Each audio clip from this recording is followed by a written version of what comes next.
Anyway, thank you for joining us today. Can you introduce yourself briefly for us?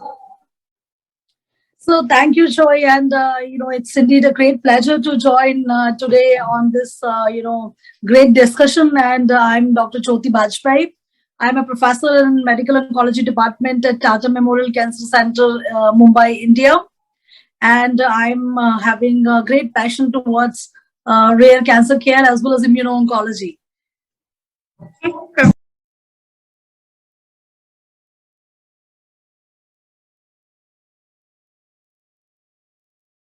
I would start here that rare tumors are generally defined internationally as less than 6 per 100,000 incidence rates. So they are really very very uncommon. And by virtue of their being so much uncommon, there is not so much literature available for these cancers. Rather, we can say that these are kind of forgotten cancers for years and decades together. And although individually each rare cancer is it is really rare and 1 or 2% of overall cancers, but together as a rare cancer hub, they constitute almost around 20%. So if we take all rare tumors into one entity, they are as comparable to one of any common cancers like lung, breast, etc. So I think we need to sensitize people that these cancers really require a special care and special treatment, and we need to do research. We need to bring more and more trials so that we can really explore better treatment options for these patients, because not only these patients are challenged that they are very rare, so there are very less such patients who belong to their particular category, but also there are less caregivers because not many people are treating these rare cancers and not much experience, not very high quality guidelines. So these all are the challenges I would say rare tumor encompasses.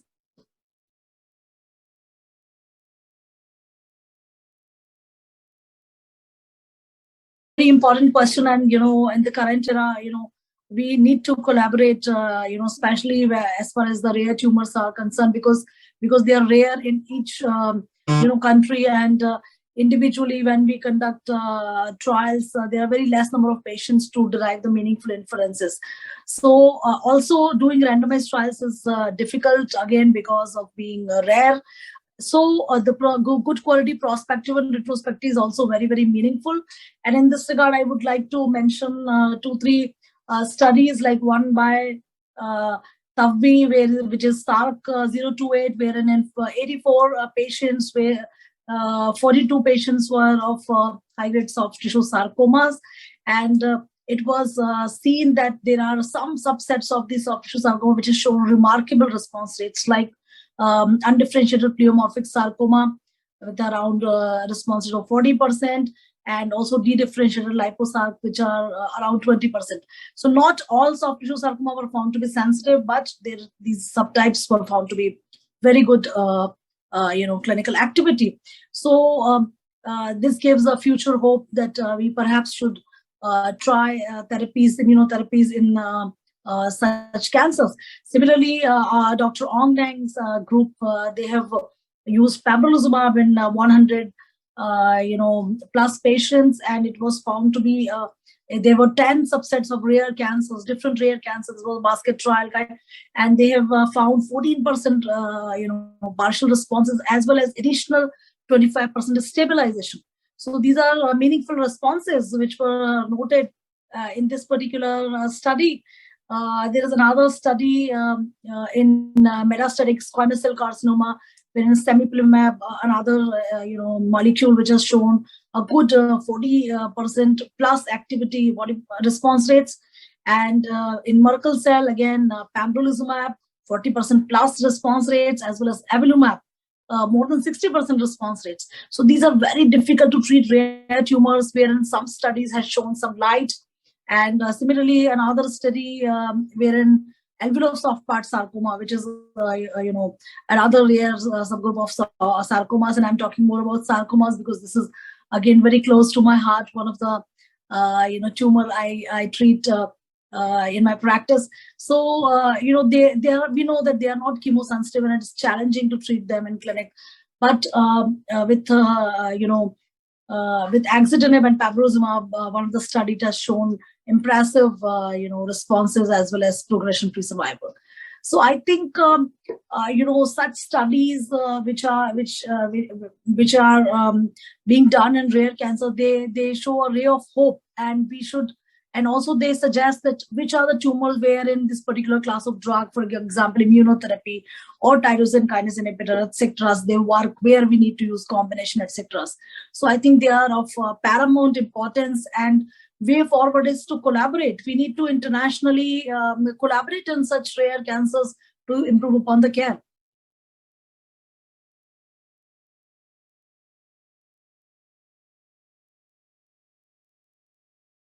Sure. So, as I said that, because they are rare, that is one of the great disadvantage, because doing, large clinical trials or large randomized clinical trial and to generate that high quality evidence is difficult.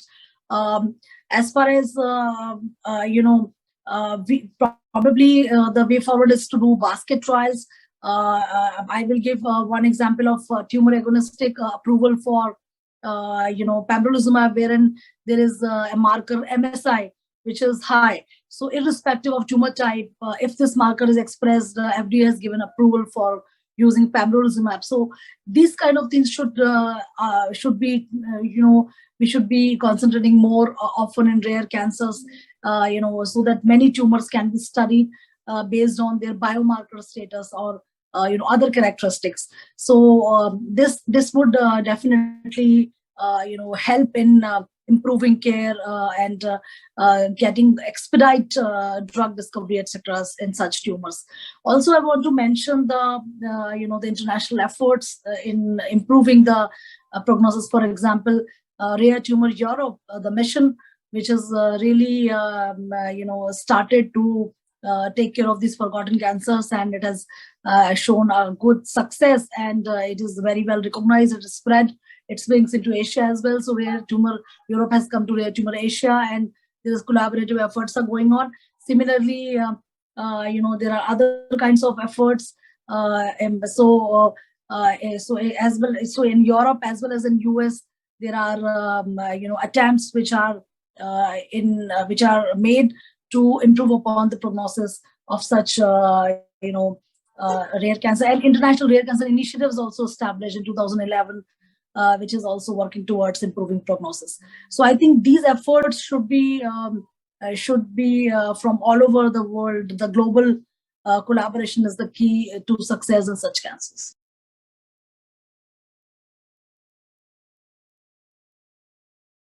So I think, with these kind of initiatives, which I just mentioned, there are trials in the pipeline. There are many attempts so that, a similar kind of question can be addressed from many, many centers. Multi-institutional and multi-centric, multinational trials are being planned. Even if there are prospective studies, therein also there are many many centers where are combining to take the studies forward. For example, fibromatosis, the Sloan Kettering led study, wherein many other centers were also participated. So I think in such rare tumors, this is the way forward. We need to collaborate on various nations, various centers, so that we can generate meaningful data. Also, a very important aspect is that it is not essential to compare with the same level of evidence as we see in common cancers, because by virtue of they being rare, it is very difficult to generate. So probably we need to generate a different level of evidence. What level of evidence is acceptable in rare cancers? And a good quality prospective study, which is multi-institutional, which encompasses many centers, and which is done in a proper manner, should be taken as a strong evidence in such cancers. That is my very strong suggestion.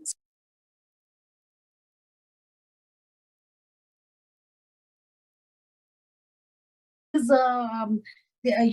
I said, that because they are rare, so not so much research efforts were concentrated on these cancers, people were more and more inclined towards improving the common cancers care. And also, if we take an example of industry, it's very hard for them also to put an effort to generate some care pattern, or develop some molecules in rare cancers, because they have to put a lot of effort, logistics, and finances, and the gains are not in proportion. So those are the challenges. So that not many people are interested. Similarly, industry, there's one of the example that one antibody which was working against insulin-like growth factor, and it was showing that there's a trend of working in Ewing sarcoma, one of the again a rare tumor. But since in another common cancer this drug was not found to be effective, the in between efforts were taken back for Ewing sarcoma drug development. So these are the challenges which we face in rare tumor care, and we have to industry, academia, everybody should come together to join hands and take this mission forward, that these forgotten cancers should no longer be forgotten for continuous basis, and there needs to be concentrated efforts which is the need of the hour.